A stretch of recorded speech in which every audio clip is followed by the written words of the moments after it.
السلام علیکم ورحمت الله وبرکاته. قدرمنو کتونکو په دې هیله امید چې ټول به روغ جوړ او د صحت په جامه بیاست.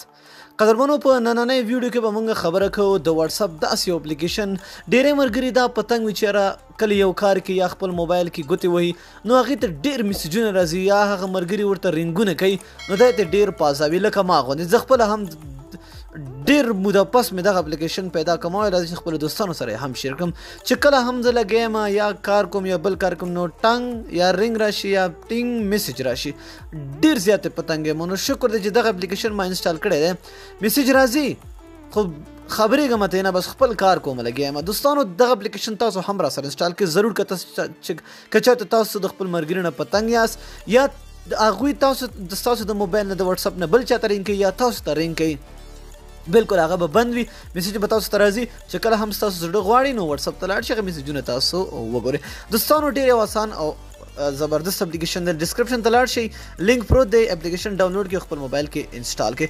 چې کله هم دوستانو تاسو اپلیکیشن ډاونلوډ او خپل موبایل کې انسټال کړئ نو سمپل به تاسو خلاص کړئ.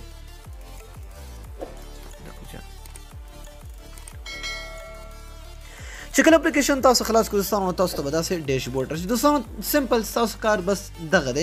صرف تاسو په دې سروس باندې کلیک کړئ. چې کله هم تاسو په دې سروس باندې کلیک او دلته چې کله هم تاسو ته هغه راغی نو تاسو دا نه دی دا به سمپل ټولز فار واتس اپ دا به انیبل کړئ دا به الاو کړئ.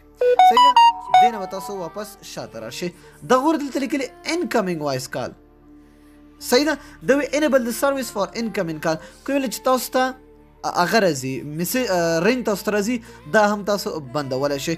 دا انچیک پرېږدئ دا چیک ولګوئ سوري دا وګورئ نوټیفیکیشن به هم بند وي آوټ ګوینګ ګورئ چې کله هم تاسو ته د مثال په طور څوک ستاسو د موبایل اخلي یو کال کوي بل د واتس اپ ته نو هغه به هم نه کېږي او تاسو چې کله هم څه کېږي میسیج راځي هغه به هم نوټیفیکیشن راځي او نه به آواز کوي نه به تاسو ته راځي.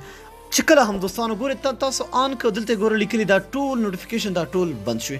اوس چې تاسو ته څوک هم میسیج کوي نه به هغې نوټیفیکیشن تاسو ته راځي نه به د هغې کال درته راځي. اوس بېغامه خپل کار کوئ. دوستانو دا نننۍ ویډیو که خوښه شوې وي موږ سره لایک یې کړئ د خپلو دوستانو سره شیر کړئ. تر بیا او بلې ویډیو د الله په امان په دعاګانو کې مې یاد ساتئ.